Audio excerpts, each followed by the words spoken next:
10 kilogram द्रव्यमान का एक पिंड, जो पिंड का द्रव्यमान है वो हमें 10 किलोग्राम दिया गया है। मेज पर ए बिंदु पर रखा है, ये ए बिंदु है, यहां पर ये पिंड रखा हुआ है। इसे बिंदु बी तक ले जाया जाता है, ए से बी तक ले जाया जाता है।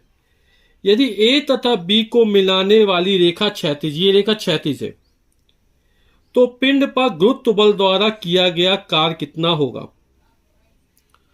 तो हम जानते हैं कि पिंड का भार हमेशा ऊर्ध्वाधर नीचे की तरफ काम करता है।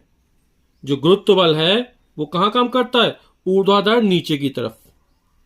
और पिंड क्या हो रहा है, क्षैतिज दिशा में विस्थापित हो रहा है।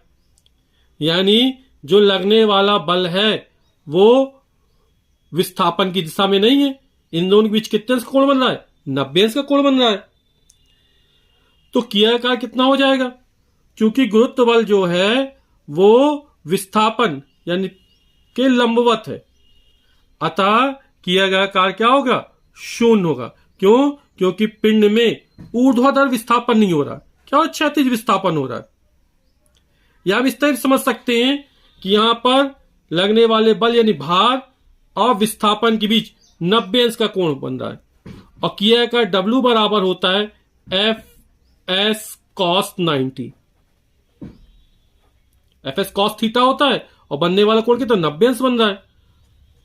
एफ बराबर एम इंटू ए रख सकते हैं या एम इंटू जी रख सकते हैं। तो गुरुत्वीय एम इंटू जी हो गया इंटू एस और कॉस 90।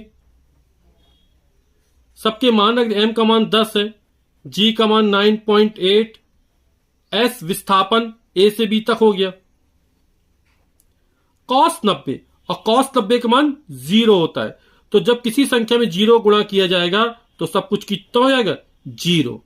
यानी कि गुरुत्व बल द्वारा किया कार्य कितना होगा, ये शून्य होगा।